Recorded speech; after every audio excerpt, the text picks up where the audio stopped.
Hello guys, so today we are going to be making a pizza and I'm also going to show you my coconut cheese recipe as well.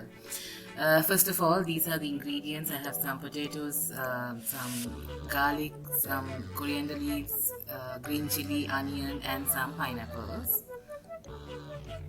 Also I have got some soya meat or TVP.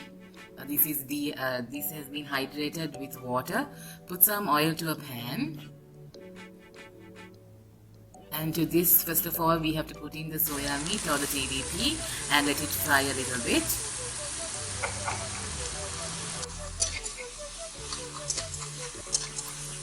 Make sure you stir it around, otherwise it will stick to the pan. After that, I am adding in the garlic, the potatoes, and letting them fry a little bit.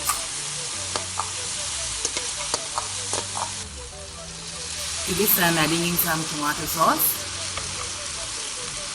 This is a spicy tomato sauce. Again mix it around.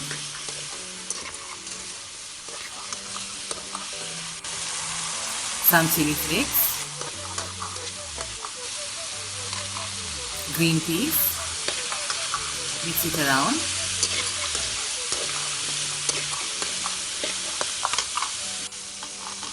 To this I am adding in some chopped onions.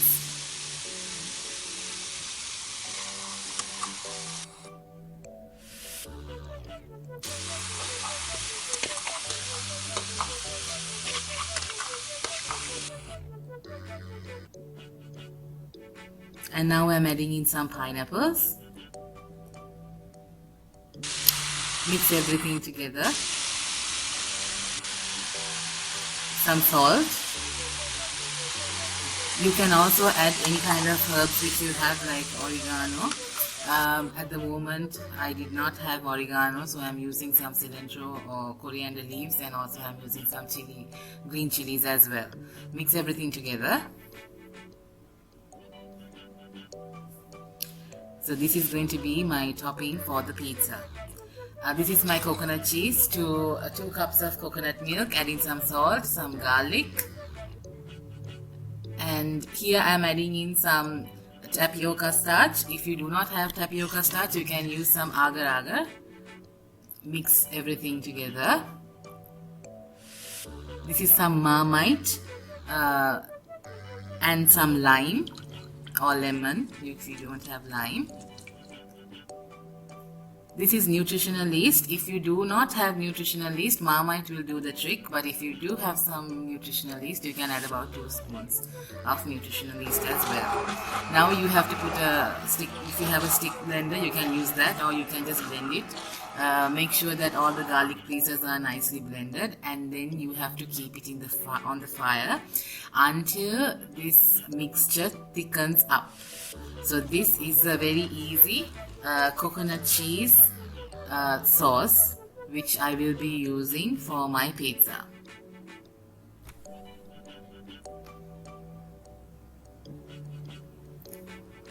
As you can see, the mixture is pulling away from the pan. If you have tapioca starch, it will do the trick very well, but if not, you can use some agar and it will give the same effect.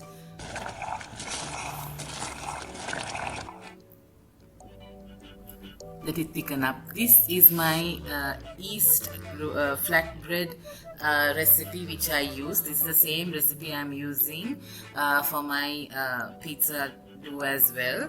So I am taking a pan, and on top of that pan only I'm doing this pizza. After making a round shape, I am pricking it with a fork. And then I'm mixing some tomato puree with some some homemade chili and tomato sauce, and that is my base for my pizza.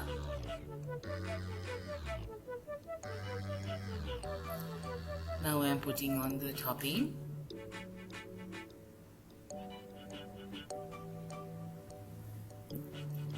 After this, I'm putting on my coconut cheese sauce. Since we use tapioca starch, after some time this will become like solid. At the moment it is in a liquid form, but if you keep it for some time it will solidify.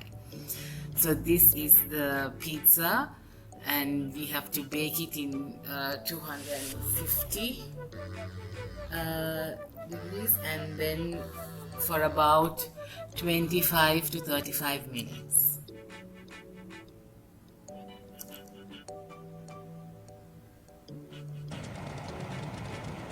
You can see the cheese starts to bubble up after some time. So this is the version which you can do if you have an oven. At the same time, I'm going to be showing you how you can do it without an oven as well.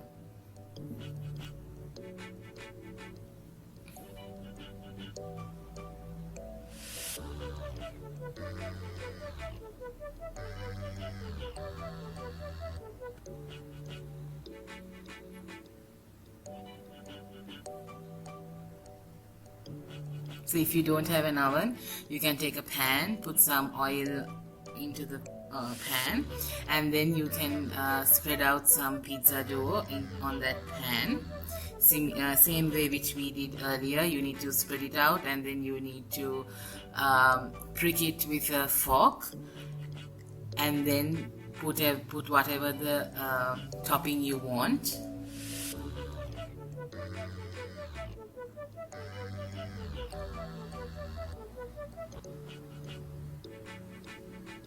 So for this, again, I'm using the same base, the spicy tomato sauce which I made at home along with some tomato puree.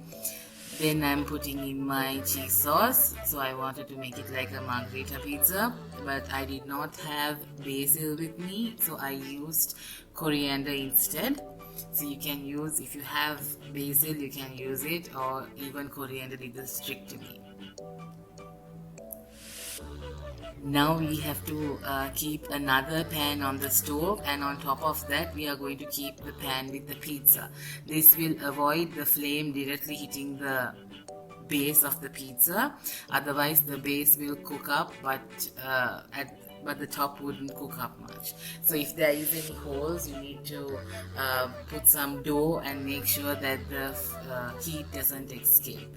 So this is the pan made pizza on the stove.